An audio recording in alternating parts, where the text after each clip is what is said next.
Okay. Hello, lads, lasses, uh, all sorts of people.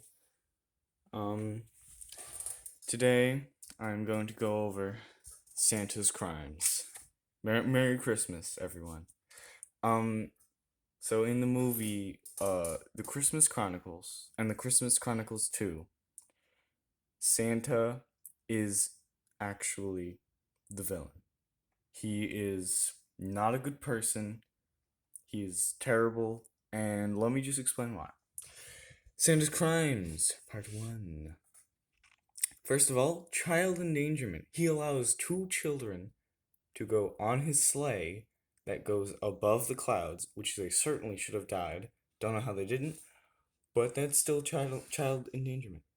Spying. This one's pretty obvious. He's Santa. He knows when you're sleeping, and he knows when you're awake. He knows what everyone wants for Christmas. He knows he knows everyone's name. So he obviously has been spying on them. Breaking and entering, also obvious. He just goes into people's houses without asking. As he does give them presents, but it's you know theft. Um. Well, okay. So this is spoilers for the movie, by the way. Both movies.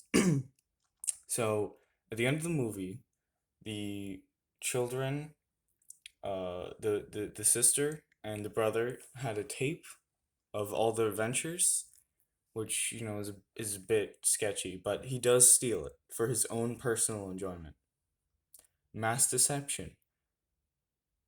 Santa is real in this universe, and yet no one believes that he is real. And he could easily reveal that he is a real person, but he doesn't. Mass deception. He also does the entire plot of the first movie is a lie because he literally had his magic, but he just refused to use it because he wanted to steal the tape. That's literally what happened in the first movie, or at least that's my interpretation. Hoarding of resources. This one is pretty obvious. He literally has magical technology or capabilities. I don't know how, but he just hoards it, and you know he doesn't even teach anyone how to use it. No one else can do the magic stuff.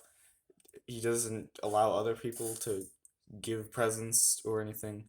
He hoards his title and everything else. Mind control.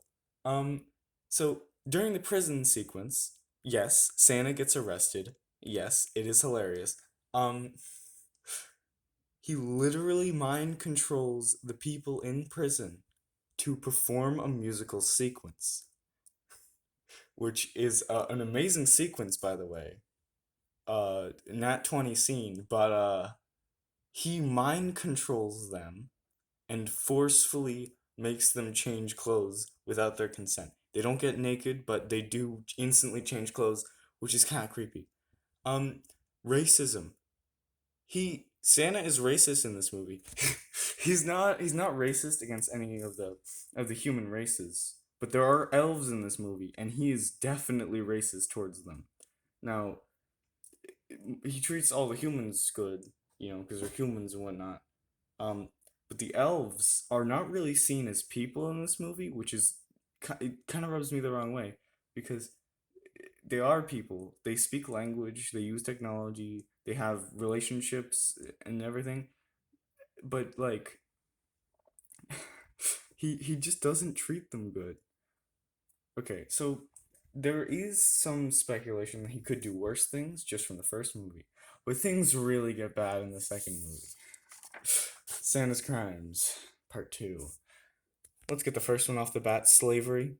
So we saw a little bit of North Pole in the first movie, but we saw the entire North Pole in the second movie, and there is no evidence whatsoever that the elves are getting paid or even appreciated for their work. They are slaves. Basically, fascism. Again, he controls everything. There are no bad elves, and no one speaks out against him except that one elf. I don't think that that is natural. I think something is going on. Racism. Yeah, yeah, again, slavery, but also he gives presents to every single human child in the world, as far as we know, but none of the elf children. Actually, I don't know if there's evidence for that, but he doesn't mention it. I don't know. That piece of evidence is not entirely proven. Child endangerment. He he drops a 13-year-old girl from hundreds of feet in the air without telling her that he would give her a parachute. That's child endangerment. She probably would have died. And there are several other instances in the movie where the children are very much in danger. Neglect. This is related to the villain of the movie. I don't remember his name. It's like Smibblebook or something. But he neglects him and all the other elves for that matter. Workplace safety violations. There's a scene in the movie where one of the elves he eats candy canes and he just barfs them out on the conveyor belt, and there is no evidence whatsoever that they replaced the candy canes, that they cleaned the equipment, and there are several places in the thing, not to mention that all of the buildings, the walkways, the staircases, everything is human scaled, and the elves are like maybe a foot tall, which, it doesn't, again, it's racist. They're being, because everyone in that town is an elf in the Christmas Santa town or whatever. Um, and every building is human sized. Ah. Mind control. Again, there's a music sequence in this movie, and it is amazing. But he does just mind control people. And here's a little theory for you people. So the elves in the Christmas town, none of them speak out against him, right? All of them are super angry and whatnot. When the blue stuff is shot out of the cannons. Now, my theory is that this blue stuff is not actually like, oh, it's evil. No, I think it actually broke Santa's mind control. Because think about it. Why would the other elf, Smibblebook? I actually forgot his name. I should probably look up his name, but I'm too lazy to do that. The main villain of this movie. How does he know how to get the blue stuff? And he's the only elf, apart from his assistant, that wants to overthrow Santa or even thinks that Santa could do anything wrong. That's really sketchy. So I think that the blue stuff actually just broke the mind control that of the elves from Santa, and that the red stuff that they release at the end of the movie just put them under mind control again, which is terrifying because the elves they're like they exist under, on the surface it looks like, oh yeah, maybe they're not being totally considered, but they're like in pretty good conditions. But no, these elves literally have their minds stripped away, are not appreciated at all. They do not get any rights. This is a dystopian horror film from the perspective of the elves. From the perspective of the children, it's also a dystopian horror film because this old guy is just taking them with his magic stuff and shooting them through the air and dropping them off of magic sleighs. This is Santa's the bad guy in this movie. He's the bad guy. He just is. He has letters from all the children in the world, and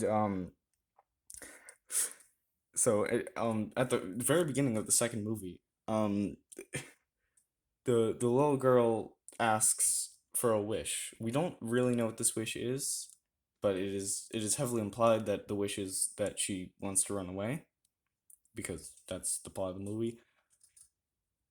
And she did not record it. She did not write it down. She just said it out loud near a beach. And Santa knew what she said. That is terrifying because there is literally no way he could know. Okay? Also, Mrs. Claus has this magic cauldron. straight out of Fantasyland, where she like sprinkles in some stuff, and then boom, bida bop, she sees people that she wants to see.